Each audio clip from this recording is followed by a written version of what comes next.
UKLO 1 year masters. No IELTS required up to 5 years visa. High visa success rate. నమస్తే, welcome to hit TV. నేను శ్వేత. ఈరోజు నాతో పాటు ప్రముఖ ఫిల్మ్ క్రిటిక్ చిట్టిబాబు గారు ఉన్నారు. నమస్తే సార్. నమస్తే. చిట్టిబాబు గారు, సెన్సేషనల్ న్యూస్ ఇప్పుడు ప్రజెంట్ మీడియా అని ఒక రకంగా చెప్పాలి అంటే 2 రోజుల నుంచి ఈ న్యూస్ గురించి చాలా ఎక్సైట్ అవుతున్నారు ప్రతి ఒక్కళ్ళు కూడా. జానీ మాస్టర్ ఒక మనిషి ఒక చిన్న స్థాయి నుంచి ఈ స్థాయికి రావాలంటే ఎంత హార్డ్ వర్క్ చేయాలో మీకు తెలియంది కాదు. ఎందుకంటే మీరు ఇండస్ట్రీ పర్సన్, పుట్టిందంతా కూడా ఇందులోనే. సో ఇండస్ట్రీలో సక్సెస్ అవ్వాలి అంటే చిన్న విషయం కాదు. అయితే అదృష్టం ఉండాలి, లేకపోతే టాలెంట్ ఉండాలి. ఈయనకు రెండు కలిసి వచ్చినాయి. కాకపోతే ఏంటంటే ఒక చిన్న ఇష్యూతో ఇంత దాకా తెచ్చుకోవాల్సి వచ్చింది. అయితే ఏంటంటే జానీ మాస్టర్ ఒక అమ్మాయిని హెరాస్ చేయడం అనేది ఎంతవరకు నిజమో, దీని వెనక రాజకీయ కుట్ర కూడా ఉంది అన్నది బాగా వినబడుతున్న మాట. సో మీకు తెలియని రాజకీయం ఏముంది ఈ విషయంలో? అసలు ఏం జరుగుతుందన్నది మీరు చెప్పండి. నేను అసలు ముందు ఫస్ట్ రాజకీయ విషయం కోణం చెప్తాను. చెప్పండి. ఫస్ట్ ఒక పాయింట్ 1, ఆ అమ్మాయి ఇచ్చిన రిపోర్ట్, ఆ అమ్మాయి ఇచ్చిన కంప్లైంట్లో ఎన్ని లకోనాలు, ఎన్ని గ్యాప్స్, ఎన్ని స్ట్రైట్ లైన్ లేకుండా ఎన్ని వంకర టిక్కర్లు ఉన్నాయో చెప్తా. ఆ అమ్మాయి 2017లో నాకు ఆయన పరిచయం అయ్యారు. 2019లో ఆయన దగ్గర చేరాను. 2019 చేరినాక బాంబేకి షూటింగ్కి వెళ్ళాము. అక్కడ నన్ను షూటింగ్లో క్యారవాన్లోకి తీసుకెళ్ళి నన్ను ఇచ్చేశారు, అబ్యూస్ చేశాడు అని చెప్పింది. ఇప్పుడు షూటింగ్ స్పాట్ ఇంతవరకు ఈ పార్ట్ మళ్ళీ నెక్స్ట్ ఈ పార్ట్ వరకు చూస్తే 2019లో నేను అబ్యూస్ చేస్తే అక్కడ షూటింగ్ స్పాట్లో చేశారని చెప్తున్నా. 100 మంది ఉన్నారు షూటింగ్ స్పాట్లో, డాన్సర్స్, మాస్టర్స్ అందరూ ఉంటారు, బాయ్స్ కూడా 100 మంది ఉంటే నేను బండిలో రేప్ చేశాడు ఒక అరుపు అరిపినా అందరికి వినపడుద్ది. లేదు బండిలోంచి కిందకి దిగినాకైనా చెప్పచ్చు, లేదు ఆ రోజే పోలీస్ స్టేషన్కి వెళ్ళచ్చు. ఆ రోజు జానీ మాస్టర్కి భయపడ్డారు అనేది చెప్పదు. ఎందుకంటే అప్పుడు జానీ మాస్టర్ 2019లో జానీ మాస్టర్ ఇంతటి సెలబ్రిటీ కాదు, మామూలు వన్నమాంగుది డ్యాన్స్ మాస్టర్. ఇవాళ 2024 ఆయన సెలబ్రిటీ, నేషనల్ అవార్డు అయ్యాడు. సో 2019లో నువ్వు ఈజీగా చేయొచ్చు. ఆ రోజు ఏమీ చేయలే. ఎందుకు చేయలే? ఏ కారణం? ప్లస్ బస్సు నుంచి దిగేటప్పుడు, క్యారవాన్ నుంచి దిగేటప్పుడు ఒక రేప్ చేయబడే పిల్ల, డెఫినెట్గా రేప్ చేయబడే పిల్ల వచ్చే ఆకారం కానీ మొక్క కవళకి కానీ తేడా అవుతుంది. శుభ్రంగా నవ్వుతూ దిగావు. నేను ఎవరికి కనపడక, అది కూడా తనే చెప్పదు, నేను ఎవరికి ఈ తెలియకూడదని ఏమి జరగనట్టు వచ్చాను. ఇది ఎట్లా జరుగుద్ది? సరే ఇవన్నీ అంగీకరిస్తా. ఓకే, నువ్వు చెప్పేది నిజమైన అనుకుందాం. ఈ లకోనాలు నేను అడిగే లకోనాలకు ఆన్సర్లు లేకపోయినా అనుకుందాం. నీతో నిన్ను రేప్ చేసిన ఒకటితోటి నువ్వు 2024 దాకా ఎలా ప్రయాణం చేసావు? అతనితోటి ఎలా ప్రయాణం చేసావు? అతనితోటి పెళ్లి దాకా ఎందుకు వెళ్ళావు? నువ్వు హీరోయిన్గా, నువ్వు హీరోయిన్గా, అతను హీరోగా ఒక సినిమా ముహూర్తం కూడా జరిగింది. ఎట్లా వెళ్ళావు? ఎందుకు వెళ్ళావు? ఒక ఆడపిల్లని రేప్ చేసిన మొగాడు ఇంకా చూస్తుందా ఆ పిల్ల? వాడితోటి వెళ్ళి మళ్ళీ 6 ఏళ్ళు వాడితోటి గడిపేసి ఇవాడొచ్చి ఆ రోజు ఎప్పుడో రేప్ చేశాడు, నేను అప్పుడు మైనర్ లేని. ఇదంతా చూస్తూ ఉంటే, ఈ క్రానాలజీ మొత్తం చూస్తూ ఉంటే ఎక్కడెక్కడ దేనికి లింకులు పెట్టి ఇతన్ని ఇరికించాలి అని చేస్తున్నారు. ఇతన్ని ఇరికించి బదనాం చేయాలి. ఇది ఎందుకు చేస్తున్నారు? జానీ మాస్టర్ మీద ఈ కుట్ర ఎందుకు జరుగుతుంది? ఎవరిని ఏం చేసి? జానీ మాస్టరు, త్రివిక్రమ్, నెక్స్ట్ ఏం త్రివిక్రమ్ మీద. వీళ్ళెవరికి సన్నిహితులు? పవన్ కళ్యాణ్. పవన్ కళ్యాణ్ సన్నిహితులు. సో పవన్ కళ్యాణ్ చుట్టూ ఉన్న పాలిఫోరియన్ ఒక్కొక్కరిని ఇలా బదనాము చేస్తూ ఆఖరిగా తీసుకెళ్ళి పవన్ కళ్యాణ్కి అంటించి, Pawan Kalyan and group is ఇలాంటి వాళ్ళు ఆడవాళ్ళ విషయంలో వీళ్ళు. పవన్ కళ్యాణ్ కూడా పెళ్లి చేసుకున్నాడు. పెళ్లికి మొదటి భార్యకి విడాకులు ఇవ్వకుండానే రెండో అమ్మాయిని పెళ్లి చేసుకున్నాడు. బిడ్డను కూడా కన్నాడు. ఇవన్నీ అనైతికమైన పనులు వీళ్ళకి అలవాటే. పవన్ అండ్ గ్రూప్ ఇది బదనాం చేయాలి. పవన్ కళ్యాణ్ బదనాం చేయాల్సిన అవసరం ఎవరికి ఉంది? చంద్రబాబుకు ఉంది. సార్ వాళ్ళిద్దరు కూటమే కదా సార్. అక్కడే ఉంది కూటమే కనుకే చంద్రబాబు యొక్క బాధ ఏంటంటే 2029కి అతనికి ఇప్పుడు ప్రజలను పరిపాలించడము, ఇచ్చిన ప్రామిసులు నెరవేర్చడం వీటి మీద లేదు. అది కూడా ఏదో డ్రామా చేస్తూ పోతూ ఉంటాం. అతనికల్లా ఇప్పుడు ఈ 4 ఏళ్లలో తనకు 80 ఏళ్ళు వచ్చేస్తాయి. సరే యాక్టివ్ రాజకీయాలు ఉండలేడు. ఈ 4 ఏళ్లలో తన శక్తియుక్తులన్నింటినీ ఉపయోగించి లోకేష్ని 2029 ముఖ్యమంత్రి, 2029 ముఖ్యమంత్రి కూటమి తరపున అతనే ముఖ్యమంత్రి అని ఎస్టాబ్లిష్ చేయాలి. అది చేయాలంటే పవన్ అడ్డు వస్తాడు. ప్రజలు అంగీకరించరు, పవన్ అంగీకరించరు. సో పవన్ బదనామం చేస్తే, పవన్ పరువును తీసేస్తే, పవన్ పరువును ప్రజల్లో చులకన చేసేస్తే అప్పుడు ఆటోమేటిక్గా పవన్ ముఖ్యమంత్రి ఏంటి అని ప్రజాభిప్రాయం కూడా వస్తుంది. ఈ అమ్మాయిలతోటి అసహ్యంగా చేసుకోవడం వీడు ముఖ్యమంత్రి అని. సో ఆ బదనాం చేయాలి. బదనాం చేయటానికి పవన్ని ఎంతగా బదనాం, అందుకే పవన్ యొక్క మనుషుల్ని ఒక్కొక్కరిని లాగుతున్నారు. పవన్ మన యొక్క మనుషుల్ని లాగి లాగి తీసుకొస్తున్నారు. ఎందుకంటే అవన్నీ డైరెక్ట్గా ఆ వేర్లన్నీ ఆఖరికి ఆ చెట్టు దగ్గరికి వెళ్తాయి. ఇది పవనిజం ఇది అని ఎస్టాబ్లిష్. అప్పుడు తన కొడుకు చంద్రబాబు తప్పులేదు ఇందులో. ఎందుకంటే చంద్రబాబు ఏ తండ్రి అయినా తన కొడుకుని ప్రమోట్ చేయాలని చూసుకుంటాడు. పాపం చంద్రబాబు తన కొడుకుని ప్రమోట్ చేయాలి. ఎందుకు సార్ చంద్రబాబు నాయుడు గారిని ఇంత హైలైట్ చేస్తున్నారు? తప్పులేదు అని చెప్పేసి. బాలకృష్ణ గారు మీ ఫ్రెండ్ అనా? అలా కాదు, రాజకీయం ఇక్కడ ఫ్రెండ్షిప్ వేరు, అది వేరు. చంద్రబాబు ఎప్పుడో ఇప్పటికన్నా కాదు, ఎప్పుడో అసలు రామారావు గారు అల్లుడుతున్నాం, నవభారత్ బాబురావు గారు, బ్రహ్మ గారు ఆ రోజుల్లో నుంచి పరిచయం. అది కాదు, పరిచయాలు వేరు, రాజకీయం వేరు. చంద్రబాబు రాజకీయం ఇలా ఉంటుంది. గిల్లుతాడు, జోలపాడతాడు, తనే గిల్లుతాడు, తనే జోలపాడతాడు, పెజాలతోటి పలకరిస్తాడు, కళ్ళతోటి వెక్కిరిస్తాడు. అలా రాజకీయం అది. చంద్రబాబు పవన్ కళ్యాణ్ ఇప్పుడు పొగుడుతున్నాడు. నేను పొగట్టం మొదలెట్టినప్పుడే నేను ఆ రోజు కూడా ఒక దీంట్లో పొగుడుతున్నాడు అంటే లాగుతాడు కిందకి. చంద్రబాబు మోడీని పొగిడాడు అంటే వెనకాల కాలు లాగాడు.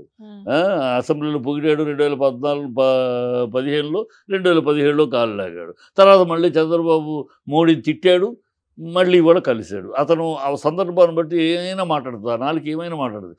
చంద్రబాబు మోడీ టెర్రరిస్ట్ అంటుంది, మళ్ళీ మోడీ లాంటి నాయకుడు లేడు అంటుంది. రెండు అనగలిగిన సమర్థత ఉంటుంది.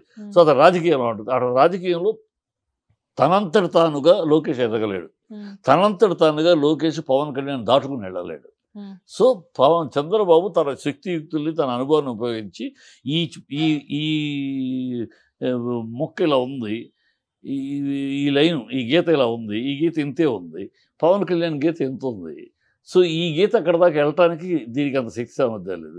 అందుకని చంద్రబాబు ఈ గీతను నరుకుతూ ఉంటే ఆ గీత ఇది అవుద్ది, చిన్న గీత అయిపోద్ది. అది అతని స్ట్రాటజీ, రాజకీయ చరిత్ర, రాజకీయ కరడం. అందుకని ఇది జరగబట్టి ఇది కూడా ఎందుకు జరుగుతుంది మిగతా కూడా చెప్తా. ఇది జరుగుతుందని నేను చెప్పడం ఊరు, నేను చెప్పలా, అన్యాప్రదేశం చెప్పలా. అక్కడ పోలీసులు ఎందుకు ఇంత అత్యుత్సాహం చేస్తున్నారు? పోలీసులు ఎవరో వెనకాల ఉండే హస్తం, దృఢమైన హస్తం లేకపోతే 267, 276 కేసు ఎందుకు పెడతారు? ఎప్పుడో 13లో జరిగిన దానికి లీగల్గా చెల్లదు. 2019లో రేప్ చేశాడు, అప్పుడు అమ్మాయి మైనరు, ఇప్పుడు ఆ మైనర్ కేసు ఇప్పుడు పెట్టమంటే అమ్మాయి ఇప్పుడు మేజరు, ఆ కేసు అప్పటి మాటను తీసుకుని ఇప్పుడు పెట్టడం అనేది ఆధారాలు లేకపోయినా ఒక ఆరోపణ తీసుకుని ఆ కేసు సెక్షన్ పెట్టడానికి లేదు, పెట్టేశారు. ఆ సెక్షన్ పెట్టడం వల్ల ఏంటి? 41A నోటీస్ ఇవ్వకల్లా ఏమి ఇవ్వకల్లా వేసుకెళ్ళి లోపల వేసేయచ్చు. తర్వాత 6 నెలలు కోర్టులో బెయిల్, ముందు 6 నెలలు బెయిల్ ఇవ్వరు. సో వేసేయచ్చు. ఆ పాయింట్ పెట్టారు. అందుకని 19లో రేపు జరిగింది, ఇప్పుడు కాదు. 19లో రేపు జరిగితే 6 ఏళ్ళు ఎందుకు ట్రావెల్ చేసావు అమ్మా? అతను సహజీవనం ఎందుకు చేసావు? అతను ఇవన్నీ క్వశ్చన్ మార్క్. ప్లస్ ఇంకోటి ఏం చేశారు? Shooting spot. షూటింగ్ స్పాట్లో జరిగిందంటే ఇండస్ట్రీలో బాయ్కాట్ చేస్తారు. ఆ షూటింగ్ స్పాట్ ఆధారాలు లేవు. 100 మంది ఉన్నారు, ఎవరు చూడలేదా? ఎవరికి తెలియదా? క్యారవాన్లో జరిగింది. ఓకే, క్యారవాన్ నువ్వు అరిస్తేనే వినపడుతుంది. క్యారవాన్ ఏమీ సౌండ్ ప్రూఫ్లు ఏం కాదు కదా, అరిస్తే వినపడతాయి బయటికి. క్యారవాన్లో లోపల మాట్లాడుతున్నాయి, బయటికి వినపడుతూ ఉంటాయి. నువ్వు అరిస్తే అంటే రేప్ చేస్తూ ఉంటే అని ఉన్నావా? అరవ్వా? ఒక ఆడపిల్ల అరవదా? నేను ఒకటి చెప్తా, ఈ భూమి మీద సీతాదేవి పుట్టిన భూమి ఇది. తన్ని అవమానించిన రావణాసురుడు ముఖం వెంక కూడా చూడాల, చివరిదాకా కూడా తల ఎత్తి రావణాసురుడు చూడమంటే కూడా చూడాల. నేను ముఖం చూడాల. అది సీతాదేవి పుట్టిన భేవం. ద్రౌపది తను అవమానించినందుకు వాళ్ళ రక్తంతో నా శిరోజాలు తడిచే ముడి వేసేదాకా నేను, అది ఆ ద్రౌపది పుట్టిన. అలాంటి నెలలో నువ్వు రేప్ చేసిన వాడితో సంసారం చేస్తావా? రేప్ చేసిన వాడితో సహజం. సార్ ఇక్కడ ఇంకొక చిన్న మాట చెప్తాను నేను. చాలా ఇప్పుడు ఆ అమ్మాయి ఎలా చెప్తుందంటే, నేను భయపడి ఇన్ని రోజులు బయటకు రాలేదు. పచ్చి అబద్ధం. భయపడ్డాను. సరే, ఆ రోజు భయపడ్డావు అమ్మా, 6 ఏళ్ళు భయపడ్డావా? 6 ఏళ్ళు భయపడిద్దాను ఆయనతో ఎలా ట్రావెల్ చేస్తున్నావు? నువ్వు భయపడితే నిజమైతే అతనితో నువ్వు సినిమా హీరోయిన్గా, అతని హీరోగా నువ్వు హీరోయిన్గా ఎలా ముహూర్త ఆ సినిమా ఒప్పుకున్నావు? అతనికి భయపడిద్దాని అయితే అతనితో పెళ్లి దాకా ఎందుకు వెళ్ళావు? ఆల్ దిస్ పెళ్లి దాకా వెళ్ళింది, ప్రూఫ్ ఏముంది? అమ్మాయి చెప్తుంది. ప్రూఫ్ ఏంటి? అమ్మాయి అంటే మతం మారితే పెళ్లి చేసుకుంటా. ఆ మాట పెళ్లిన మాట ఎందుకు వచ్చింది? నువ్వు మా ఆయనని పెళ్లి చేసుకోవాలంటే మతం మార్చుకోవాలని ఆవిడ వైఫ్ చెప్పింది అని చెప్పింది. ఆ పెళ్లిన మాట రాబట్టే వైఫ్, లేకపోతే వైఫ్ ఎందుకు చెప్పింది? సో పెళ్లి దాకా నువ్వు ట్రావెల్ చేయటం మామూలు ట్రావెల్, అది సహజీవనం చేసి ఇవన్నీ ఏదో ఒక అన్యాపదే ఏదో ఒకటి వేసేయటం ఒక రాయి వేయటం అన్నట్టు కనపడుతుంది తప్పితే ఎక్కడా నిర్దిష్టమైన విధానం కనపడదు. ఆ లైన్ మొత్తం అమ్మాయి ఆరోపణ మొత్తం కూడా ఎక్కడ క్లీన్ స్ట్రైట్ లైన్ లేదు. ఎటు వెళ్ళి ఎక్కడో ఎవరో ఏదో యాడ్ చేస్తే ఎవరో ఏదో డ్రాఫ్ట్ చేస్తే మాట్లాడుతున్నట్టు ఉంటుంది, నథింగ్. అందుకని నేను అంటుంది ఈ అమ్మాయి వెనకాల దీనికి రాజకీయ కుట్ర ఉంది. ఈ పోలీసులు ఇంత పకడ్బందీగా యాక్ట్ చేస్తున్నారు. ఒక కంప్లైంట్ మీద ఒక అమ్మాయి కంప్లైంట్ ఇవ్వగానే ఇంత ఫాస్ట్గా టప్ అని 276 కేసు 33 320 అన్నీ వేస్తారు అని ఏ ఆధారాలు లేకుండా వేసి చేస్తున్నారు. పోలీసులు తిరుగుతున్నారు బ్రహ్మాండంగా. యూనిట్ వెళ్ళి గోవా దాకా వెళ్ళిపోయి ఇవాళ యాక్చువల్గా బెంగళూరు నుంచి తీసుకొచ్చారు. వెళ్ళిపోయి అక్కడ అంత ఉత్సాహంగా ఇది పెద్ద నోటోరియస్ కేసులాగా పోలీసులు అంత ఉత్సాహంగా చూపిస్తారు. వెనకాల ఒక పవర్ ఉండబట్టి పోలీసులు ఇంత డ్రాఫ్ట్గా యాక్ట్ చేస్తున్నారు. అలా కాదు సార్, ఇప్పుడు మీరు అన్నదే కరెక్ట్ మొత్తం అంతా. కాకపోతే ఇంత జరుగుతున్నా కానీ ఈ 2 రోజుల నుంచి జానీ మాస్టర్ బయటకు వచ్చి ఎందుకు స్టేట్మెంట్ ఇవ్వలేదు? ఎందుకు ఇస్తాడబ్బా? వీళ్ళు బురద చదువుతూ ఉంటే బురద నేను చేయలేదు బాబు నన్ను చూడ అని చెప్పుకోవాలి. సార్ ఇప్పుడు మన మీద ఫాల్స్ ఎలిగేషన్ వచ్చినప్పుడు ఆటోమేటిక్ గా చట్టం చెప్పుద్ది. చట్టంలో కోసం వెయిట్ చేస్తాడు. ఎఫ్ఐఆర్ ఫైల్ చేశారు కదా, సో కోర్టు తెలుస్తుంది అప్పుడు చెప్తారు. ఎందుకంటే ఈ కాకుల్లాగా ఇప్పుడు ఎలా ఉందంటే ఆడపిల్ల అనగానే ఆ అమ్మాయి సతీ అరుంధతి, సతీ సావిత్రి, సతీ అనసూయ. మగవాడు అనగానే దుర్యోధనుడు, దుశ్శాసనుడు, రావణాసురుడు. ఈ ఆలోచన పోవాలమ్మా. ఆడ మగ తేడా లేదు. ఇవాళ సమాజంలో మగవాడు ఎంతగా ఆడపిల్లని ట్రాప్ చేసి మోసం చేస్తున్నాడో ఆడపిల్ల సైతం మగవాళ్ళని ట్రాప్ చేస్తుంది. అవి జరుగుతున్నాయి. ఒక అమ్మాయి నిన్నగా మనం చదివే ఉంటాం. ఒక అమ్మాయి తన మొగుడు ఈ అమ్మాయి చదువుకుంటుంది, చాలా పేద కూలి అతను. తన వైఫ్ చదువుకునే ఇంట్రెస్ట్ ఉందని తను రాత్రి పగలను కష్టపడి సంపాదించి ఈ అమ్మాయిని చదివించి దుబాయ్ పంపిస్తే దుబాయ్ పంపిస్తే ఆ అమ్మాయి ఏం చేసింది, అక్కడికి వెళ్ళి దుబాయ్కి వెళ్ళి అక్కడ తనతో ఉద్యోగం చేస్తున్నాడు, పెళ్లి చేసుకుంది. వీడు ఇంత కష్టపడి చేస్తున్నాడు, వీడు ఆత్మహత్య చేసుకున్నాడు. నేను జీవితంతో నాకు తను చదువుకుంటానందని అంత ఇష్టం ఉందని నేను చదువుకోలేదు, తను చదువుకుంటానంటే నువ్వు చదువుకో నేను కష్టపడతానని చెప్పి నేను చేస్తే ఇవాళ ఇలాగ నన్ను కాదని ఇలాగున్నాయి. ఆడవాళ్ళందరూ గొప్పవాళ్ళు, మగవాళ్ళందరూ తప్పోళ్ళు అనే కాన్సెప్ట్ నుంచి మారాలి మనం. ఎందుకంటే ఆ కాన్సెప్ట్ ఇవాళ సమాజం వేరుగా ఉంది. ఇవాళ సమాజం ఆడవాళ్ళు సమవుజ్జీలుగా ఉన్నారు, అన్నిట్లోనూ సమవుజ్జి, వీటిలోనూ సమవుజ్జి. నువ్వు నన్ను ట్రాప్ చేస్తే నేను నిన్ను ట్రాప్ చేస్తాను అన్నట్టు ఉన్నారు సార్. కానీ మంది మేల్ డామినేషన్ సొసైటీయే కదా సార్. మేల్ డామినేషన్ చాలా తగ్గిపోయిందమ్మా. మేల్ డామినేషన్ ఇదివరకులాగా లేదు. మేల్ డామినేషన్ పేరు ఆనవాయితీగా మాట్లాడుతున్న మాట. మేల్ డామినేషన్ సాఫ్ట్వేర్ కంపెనీలు ఇప్పుడు సాఫ్ట్వేర్ దంపతులు ఉన్నారు. మేము మేల్ డామినేషన్ ఇప్పుడు ఒకవేళ ఇలానే ఆ అమ్మాయి రేపు ఇంటర్వ్యూస్ ఇవ్వడం స్టార్ట్ చేస్తే మేము ఆ అమ్మాయి దగ్గరికి వెళ్ళి ఇంటర్వ్యూ తీసుకోవడం మొదలు పెడితే ఆ అమ్మాయి చెప్పే ఆన్సర్ ఇదే ఉంటుంది. ఎందుకంటే ఇన్ని రోజుల నుంచి తనతో అలా జరిగిన తర్వాత కూడా మీరు ఎందుకున్నారు అంటే డెఫినెట్ గా తను ఒకటే చెప్తుంది, ఏంటి అంటే నేను భయపడ్డాను. మేల్ డామినేషన్ సొసైటీ బయటకు వస్తే నన్ను ఏం చేస్తారు అని బయటికి అతనితో బయటకు నువ్వు అతను కంప్లైంట్ చేయొద్దు, అతనితో ట్రావెల్ చేయాలా? ట్రావెల్ చేయడం మరి నువ్వు ట్రావెల్ చేసి దూరంగా ఉండు, దూరం వెళ్ళిపో. నేను అందుకని కంప్లైంట్ చేయలేదు, దూరంగా ఉన్నాను. కాదే నువ్వు దూరంగా లేవు, అక్కడ కదా నా లక్కున అంటుంది. నువ్వు అతనితో ప్రయాణం చేసావు రేపు తర్వాత, రేపుకు ముందు 17 నుంచి 19 దాకా అనేది. రేపు జరిగింది 19లో. మరి ఈ విషయం మీద ఎందుకు సార్ పోలీసులు ఎవరు ఇన్వెస్టిగేట్ చేయట్లేదు? అందుకని నేను పొలిటికల్ చంద్రబాబు వాస్తవాన్ని అన్నది. ఎందుకు పోలీసులు ఈ విషయం నువ్వు నేను కేసు పెట్టావు అనుకోమ్మా, పోలీసులు ఫుల్గా ఇన్వెస్టిగేట్ చేస్తారు ఇది ఎంతవరకు నిజం ఏమిటి అని. ఇక్కడ ఏమి చేయలేదు. అమ్మాయి కంప్లైంట్ ఇచ్చింది, ఇమ్మీడియట్గా యాక్షన్ దిగిపోయారు. అది కదా సార్, మొన్న కూటమి ఏర్పడింది, ఇంతలోనే ఇంత సీన్ ఎందుకు నడిపిస్తారంటారు? ఎందుకంటే ఇప్పుడే మొదట ఇంకా గట్టిపడితే పవన్ కళ్యాణ్ ఇంకా గట్టిపడ్డాడు అనుకో, దొమ్మ బాగా గట్టిపడిపోతే అప్పుడు కోల్చలేడు. ఇప్పుడే పవన్ కళ్యాణ్ ఇప్పుడే పదవుల్లో రాజకీయాలకు అడుగు గెలిచాడు, కూర్చున్నాడు.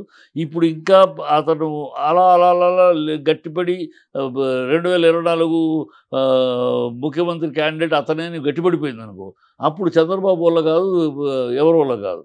అందుకని అతను పెరగకుండా, అతను గట్టిపడకుండా, అతను స్ట్రాంగ్ అవ్వకుండా ఇప్పుడే మొదలెట్టాలి. అతనికి మిగతా ఏవి లేవు. ఇప్పుడు చంద్రబాబుకి ఏ ఉద్దేశాలు, ప్రజలకు హామీలు ఇచ్చాం, అవి చేసాము, అది డైలాగులు మొదలెట్టాడు, భయం వేస్తుంది అని. హామీలు ఇచ్చినప్పుడు భయం లేదా? హామీలు మాట్లాడినప్పుడు భయం లేదా? అప్పుడు ఒకలా అన్ని నరంలో నాలుగు ఇష్టం వచ్చేట్టు చెప్పేసావు, ఇవాళ భయం. అందుకని అవన్నీ పక్కన పెట్టేసి అతను వేరే డ్రామాలు ఆడుతున్నాడు, వాటి మీద వాళ్ళతో ఆడిస్తున్నాడు. ఇప్పుడు ఇది బెటర్ తొందరగా చేయాలి అనేది దృఢ నిశ్చయం. తొందరగా పవన్ కళ్యాణ్ ఎంత తొందరగా బదనాం చేస్తే అతను పెరగకుండా, ఒకటి బదనాం ఒక యాంగిల్, పెరగకుండా అడ్డుకుండా. ఇప్పుడు అందుకని నువ్వు ఏ మినిస్ట్రీకి వెళ్ళినా ఆంధ్ర రాష్ట్రంలో ఏ మినిస్ట్రీ దగ్గరికి వెళ్ళినా ఏది ఎవరి మాట చంద్రబాబు చిన్నబాబు, చంద్రబాబు చిన్నబాబు. పవన్ కళ్యాణ్ యూసు ప్లేసు ఏమీ లేదు, ఏమి మాట్లాడడానికి ఉన్నే పేపర్ స్టేట్మెంటు మాట్లాడటం తప్పితే వాళ్ళతో మీటింగు, ఆఫీసర్స్తో మీటింగు ఈ తప్పితే ఏమీ అధికారంగా పవన్ కళ్యాణ్ ఒక మాట చెబితే అక్కడ అవుతుంది అనేది ఏమీ లేదు. స్టేట్మెంట్లు తప్పితే అంతా పెద్దబాబు చిన్నబాబు, చంద్రబాబు చిన్నబాబు, చంద్రబాబు చిన్నబాబు. మరి ఇప్పుడు సో ఈ ఇష్యూ జానీ మాస్టర్ ఇష్యూ ఇలా జరుగుతుంది, మధ్యలో త్రివిక్రమ్ గారు ఎందుకు వచ్చారు? ఎప్పటి విషయమో కదా ఇది. అదే చెప్తా, అందుకని చంద్రబాబు వ్యూహం అనేది. ఈ పవన్ కళ్యాణ్ మనుషులు వీళ్ళు. త్రివిక్రమ్ ప్రపంచానికి తెలుసు, త్రివిక్రమ్ పవన్ కళ్యాణ్ దోస్తులు. ప్రపంచానికి తెలుసు జానీ మాస్టర్ పవన్ కళ్యాణ్. అంటే వెంటనే సస్పెండ్ చేశారు కదా ఈ విషయం. సస్పెండ్ చేయలేదు, సస్పెండ్ చేయలేదు. జనసేన నుంచి సస్పెండ్ కాదు, కార్యక్రమాలకు దూరంగా ఉండమన్నారు. ఓ అవునా, పార్టీ కార్యక్రమాలకు దూరంగా ఉండమన్నారు, సస్పెండ్ చేయలేదు. సస్పెండ్ అనేది ప్రూవ్ అయితే, ప్రూవ్ అవ్వకుండా సస్పెండ్ చేయటం కరెక్ట్ కాదు. ప్రూవ్ అవ్వాలి, ఏమి ఇంకా తేలలేదు. ఓనే మనం మీడియా మోసేస్తుంది, అయ్యో పాపం అత్యాచారం ఆ అమ్మాయిపై. ఆ అమ్మాయి ఏమి ఆశించి డ్రామా చేస్తుంది, ఏమి ఆశించి ఏ కోణంలో అమ్మాయి ఎవరికి పావుగా ఉంది, ఎవరు అమ్మాయిని పావుగా వాడుకుంటున్నారు. ఇప్పుడు ఎందుకు 19లో చేసినప్పటి నుంచి 24 దాకా నోరు పూసుకుని అదే వ్యక్తితోటి, రేప్ చేశాడని చెప్పబడుతున్న వ్యక్తితోటి ప్రయాణం చేశారు. నువ్వే అతనికి దూరంగా వెళ్ళిపోవాలి, అతనితో ట్రావెల్ చేస్తున్నావు, అతనితో పెళ్లికి సిద్ధమయ్యావు. కులం మతం మార్చుకోమన్నారు కనుక అక్కడ ఆగింది, పెళ్లికి సిద్ధమయ్యావు. అది సినిమా, నువ్వు హీరోయిన్గా అతను హీరోగా మీరు సినిమా ముహూర్తం చేశారు. ఇవన్నీ ఎలా చేస్తారమ్మా? ఒక రేప్ చేయడానికి అవమానించి నన్ను అబ్యూస్ చేసిన మొగాడితోటి ఏ ఆడపిల్లన ఈ భూమి మీద ఏ ఆడపిల్లన అలా ట్రావెల్ చేస్తా? సో ఇక్కడ అర్థమవుతుంది, ఇది క్రియేటెడ్ ఒక ఇష్యూని క్రియేట్ చేసి ఎవరినో బదనాం చేయడానికి, ఎవరినో ఇరకాటంలో పెట్టడానికి చేస్తున్నారు. ఇలా ఒకటి అయినాక ఎప్పుడో రెచ్చిపోతాడు పవన్ కళ్యాణ్. పవన్ కళ్యాణ్ ఆవేశపరుడు తెలుసు కనుక ఇలా ఒకటైంది, నెక్స్ట్ త్రివిక్రమ్ అయింది, ఇంకో తర్వాత ఇంకో మిత్రుడు పవన్ కళ్యాణ్ దగ్గర ఉన్నవాడిని ఒక్కోళ్ళు లాగితే ఎప్పుడో పవన్ కళ్యాణ్ ఇరిటేషన్ వస్తుంది, ఏమిటి అసలు ఇది అని టప్పని ఆవేశంగా మాట్లాడతారు. దానికి మీరు చెప్పేదంతా కూడా ఇదంతా బాబు గారే ఒక పథకం ప్రకారం వేసిన ప్లాన్ అని చెప్తున్నారు. వ్యూహం చంద్రబాబు వ్యూహకర్త. తన చేతికి మట్టి అంతకుందో, తప్పు ఏమవుతుంది, రెండు ఒకే దెబ్బకి రెండు పెట్టాలి అన్నట్టు. ఈ నిందంతా ఇన్ జనరల్ పబ్లిక్ అంతా వైసీపీ చేస్తుంది అనుకుంటారు. వైసీపీ రాజకీయం వైసీపీ చేస్తుంది. సో నింద పవన్ కళ్యాణ్ మీద పడే బురద వైసీపీ వేసిద్దని వైసీపీ మీదకి వెళ్ళిపోద్ది. ప్రయోజనం తన పని, తన కార్యం బదనాం అవ్వాల్సింది అయిపోద్ది. సో రెండు రకాలుగా తన చేతికి మట్టి అందకుండా కనుబొమ్మలు వెక్కిరిస్తే పెదాలు పలకరిస్తే కనుబొమ్మలు వెక్కిరిస్తాయి ఆ స్టైల్లో. మొత్తానికి మీరు చంద్రబాబు నాయుడు గారు అపర చాణక్యుడు అంటున్నారు. ఖచ్చితంగా అపర చాణక్యుడు, అపర చాణక్యుడు, చాణక్యులు చాలా ఉందమ్మా. ఈయన క్షుద్ర రాజకీయ చాణక్యుడు. హిట్ టీవీ యాప్ ని డౌన్లోడ్ చేసుకోండి. ఇందులో short news, live news, entertainment movies అన్ని అవైలబుల్ గా ఉన్నాయి. Please download hit TV app. Hit TV app ని ఫ్రీగా డౌన్లోడ్ చేసుకోండి.